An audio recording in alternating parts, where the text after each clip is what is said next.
नमस्कार ताशी दिले मैं ताशी दुर्ज और आप देख रहे हैं rising on daily news bytes. Arunachal Pradesh wild life की सुरक्षा के लिए हाईटेक ड्रोन लॉन्च, देश का तीसरा राज्य बना। अरुणाचल प्रदेश ने वन जीवों की निगरानी को और मजबूत बनाने के लिए हाईटेक थर्मल ड्रोन लॉन्च किए हैं।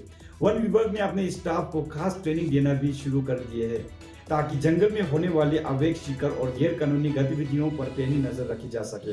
कर्नाटक और तमिलनाडु के बाद अरुणाचल प्रदेश अब ऐसा राज्य बन गया है जो इस आधुनिक टेक्नोलॉजी की इस्तेमाल कर रहा है। ये कदम न केवल वन जीवों की सुरक्षा करेगा बल्कि इंसानों और जानवरों के बीच बेहतर तालमेल बनाने की दिशा में भी एक बड़ा मील पत्थर साबित होगा।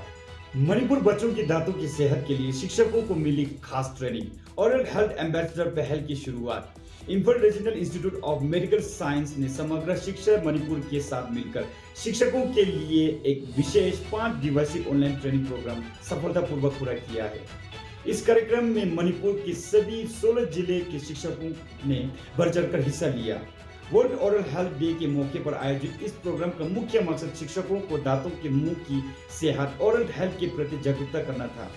ट्रेनिंग सेशन के दौरान ब्रश करने के सही तरीके, दांतों की समस्याओं की जल्द पहचान और उसे बचाव के टिप्स दिए गए। इसी दौरान ओरल हेल्थ एम्बेसडर पहल की लॉन्च की गई ताकि छात्र छात्राओं के बीच इस जागरूकता को फैलाया जा सके। सिक्किम की बेटी का कमाल, shape of movement international level पर जीते कई बड़े अवार्ड। सिक्किम के फिल्म मेकर त्रिवेणी राय की पहली फिल्म शेप ऑफ मोमो ने इंटरनेशनल स्तर पर तहलका मचा दिया है। इस फिल्म ने लॉस एंजिल्स के IFFLA में प्रतिष्ठित ग्रैंड ज्यूरी प्राइज अपने नाम किया है। इतना ही नहीं, इंडी मिम्स फिल्म फेस्टिवल 2026 में भी इस फिल्म का जलवा रहा, जहां इतने बेस्ट नैरेटिव फिल्म के लिए ज्यूरी अवार्ड्स और ऑडियंस चॉइस अवार्ड दोनों जीतकर इतिहास रच दिया। ये न केवल सिक्किम के लिए बल्कि पूरी नॉर्थ ईस्ट सिनेमा के लिए एक बेहद गर्व का पल है। त्रिवेणी राय की इस कामयाबी ने भारतीय सिनेमा को ग्लोबल मंच नई पहचान दिलाई है। अब वंदे भारत से पहुंचे श्रीनगर। वैष्णो देवी और अमरनाथ यात्रियों के लिए खुशखबरी। रेल मंत्री अश्विनी वैष्णव ने आज वंदे भारत एक्सप्रेस को जम्मू तवी से हरी झंडी दिखाकर रवाना किया। अब ये सेमी हाई स्पीड ट्रेन सीधा श्रीनगर का सफर तय करेगी।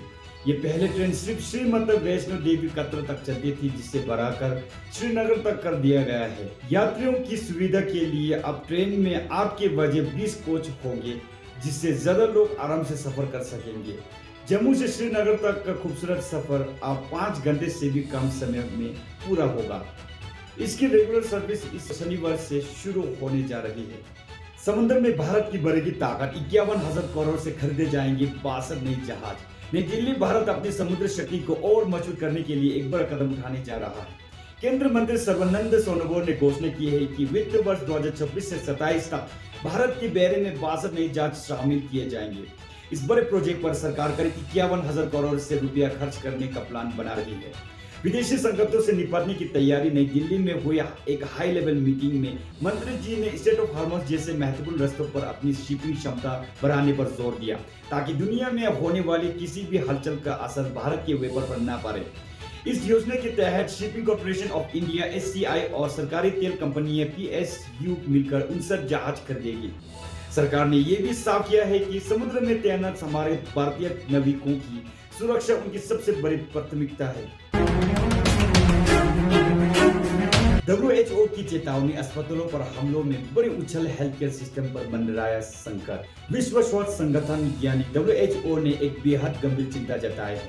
रिपोर्ट के अनुसार स्वास्थ्य केंद्रों पर होने वाले हमलों में डराने वाली तेजी आई है और अब ये आंकड़ा सौटान हर दिन 4.3 हमलों तक पहुंच गया है। इसका सबसे बड़ा कारण पश्चिम एशिया में बढ़ता संघर्ष है, जहां अब अस्पताल और मेडिकल सेंटर भी सुरक्षित नहीं रह गए। विशेषज्ञों का कहना है कि इन हमलों की वजह से हेल्थ केयर सिस्टम पूरी तरह दबाव में है, जिससे आम लोगों के लिए इलाज कराना नामुमकिन होता जा रहा है। हालात इतने अलार्मिंग हो चुके हैं कि अगर जल्द ही सुरक्षा सुनिश्चित नहीं की गई तो एक बड़ा मानवीय संकट खड़ा हो सकता है।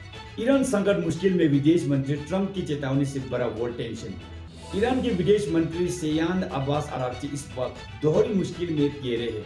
एक तरफ ईरान के भीतर जनवरी के विरोध प्रदर्शन और भारी ब्रेकडाउन के बाद हालात बेहद तनावपूर्ण है, जिसमें हजारों लोगों की जान जा चुकी है।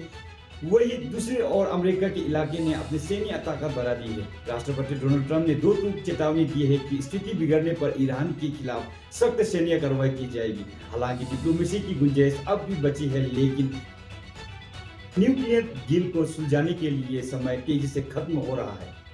पूरी दुनिया की नजरें अब ईरान के अगले कदम पर टिकी है।